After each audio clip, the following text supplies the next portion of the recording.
Hey, and welcome back. Today we're going to be talking about forgiveness. And before we do that, let's talk about a comment that we just got on YouTube. Thank you for sending this, Sherbert.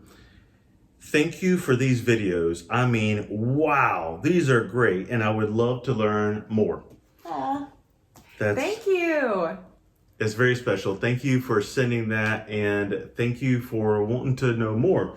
We want to share that, and in the spirit of that, forgiveness is such a great topic to lean into.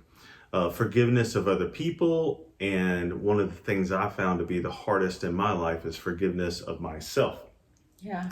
Adele and I are in this course called the Freedom Course. It's from Church of the Highlands, and we're taking it as part of our church, Seacoast. And specifically, week 7 talks about forgiveness. And I want to read a passage in here. And then, like I was telling you last night, I want to read this and then see, how do you relate to this? Okay. An unforgiven offense is like an arrow dipped in poison. The offense slashes through our defenses and hurts us in the moment. But the aftermath of unforgiveness is like a poison that remains long after the event takes place. It seeps into our lives, tainting our thoughts and clouding our vision. If left unchecked, it will eventually penetrate our hearts and paralyze our ability to live, to love, and to be loved. Harboring unforgiveness is like drinking poison and expecting another person to die. It does much greater harm to us than the person we refuse to forgive. Wow, that really hits home to me. I want to share another analogy that I just heard last week. Unforgiveness is like lighting myself on fire, like consuming my body in fire, hoping that he dies from the smoke inhalation. And how much more harm I'm doing to myself when I don't forgive. And this is coming from somebody that just learned forgiveness 3 years ago. Yeah. Because I did not know what true forgiveness is. And there's a place in here I've mentioned in other videos that we've done that Dr. Gary Chapman shared with me right after I found out about infidelity. And what he said was, my feelings are never going to feel like forgiving. I have to make a choice to forgive. And then my feelings will follow that choice. And that was just like the biggest eye opener for me. And there was a spot in here that talks about those that struggle to forgive. It's the chances we have not fully grasped what God has done for me. And we have been given total forgiveness for past, present, and future sins. It's not that God forgets our sins, but rather he chooses not to remember our sin no more. And he chooses never to mention it again, because God desperately wants to be in a relationship with me. And so I really got that I did not get what God did for me. And there was another spot in here that's talking about, I felt like it was, I had to earn forgiveness. I could see that. As if like I had to earn forgiveness from God.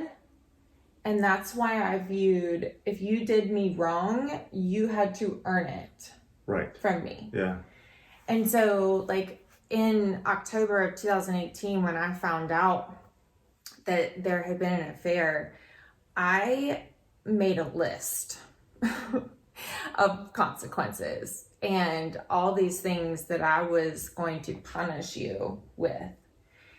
And that's what I thought God was kind of doing with me. I didn't get that he sent his son to die for my sin, just mine.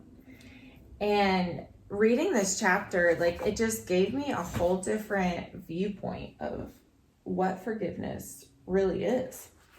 Yeah. I love how it talks about in here the reasons that we struggle to forgive is the first thing, we have the wrong idea of what forgiveness is. Forgiveness is not minimizing the offense. So I felt like if I forgive him for something he did so awful, that I was minimizing it. Or agreeing with it. Yeah. Like it was okay. Like saying it's okay. And I even had people say to me, like, I can't believe you're forgiving so soon. And it's because they have the wrong idea of forgiveness, just like I did. Forgiveness is not forgetting what happened. It's not that I have to never bring it up again and completely forget about the offense. It's about allowing my heart to heal. That is the purpose of forgiveness. It's not for him, it's for me. Because like Travis read, it when we harbor unforgiveness, it's like drinking a poison that kills us. And so the last thing is forgiveness is not reconciliation. And that was huge for me too, because that's what I thought. I thought that it meant we were good once I forgave. Yeah. And so when I made the choice to forgive you and my feelings did start to follow, I became aware that I still had to process things. Like there's still grief there. There's still anger that comes up. And that doesn't mean that I'm now choosing not to forgive you. It just means that I'm allowing myself to go through the motions and the process of grieving a loss. And then I'm taking up all the words right now, but I have another area where it talks about, right here. You were doing fine taking up the words. The unforgiveness trap. I was like, wow, the enemy is so sneaky. Isn't he? It says, we need to understand that the enemy uses offense to hold us captive and keep us from moving forward in freedom that God has for us. And I have seen that in my past life over and over and over, how I would just hold on to that unforgiveness and have like anger and all that stuff. I didn't have any freedom. No. It was such a turmoil part of my life.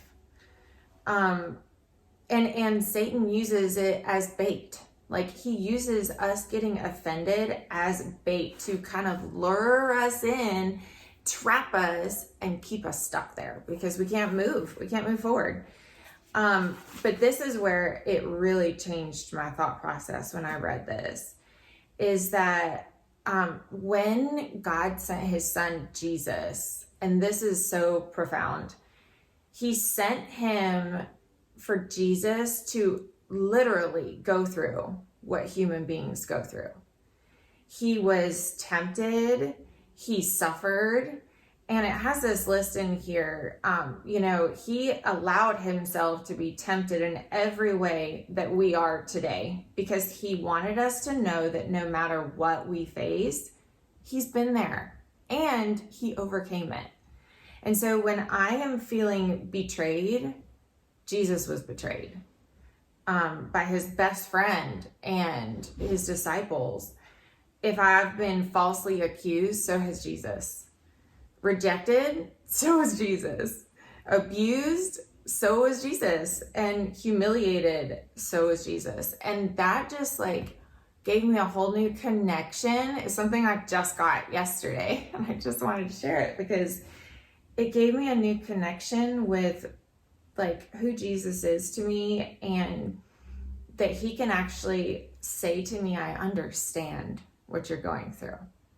And let me help you walk through this so that you can also be free. And that was just like... That is all great. And all that you're talking about can create freedom in your life, right? Yes. And so I want to really lean in here with you because we don't know your story. We don't know what you've been through. Yeah. And we're not diminishing or downgrading anything that you may have been through or currently going through.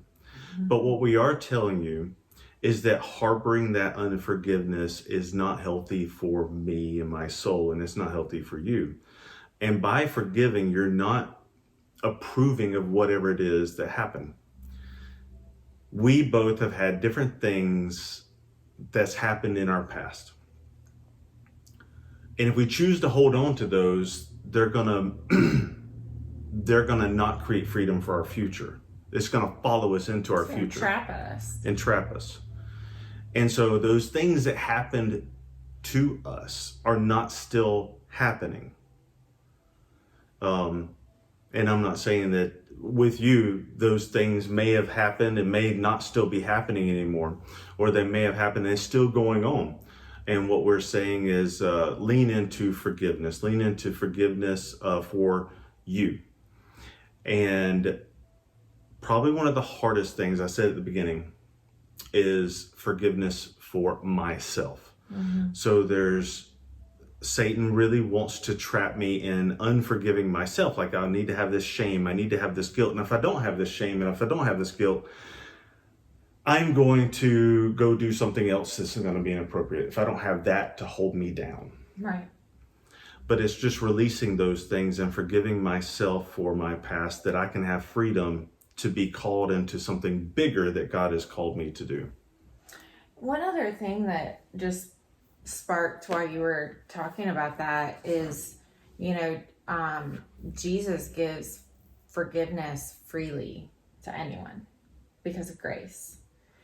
And when I am harboring unforgiveness towards you, I am saying you are undeserving of grace, which Jesus died for everyone to have that. And so it's like taking this hierarchy role almost, like you just don't deserve that. So I'm not going to give it to you. And, when we are forgiving, especially with our spouse, I think God intended it to show us grace through him and how he designed marriage to be, and for you to be able to see Jesus in me and sing for you like we're a reflection because we're so forgiving in our relationship. Nobody's perfect. Everybody's going to make mistakes. We're all human beings. But it's about learning from those mistakes so that you can keep them from happening again in the future. Yeah. I hope this has been helpful for you in your journey to forgiveness and freedom. And ask us any questions in the comments and we'll be glad to create another video around that. Yeah, thanks so much for watching. And if you want your comment to be read, leave a comment below. Bye. Bye.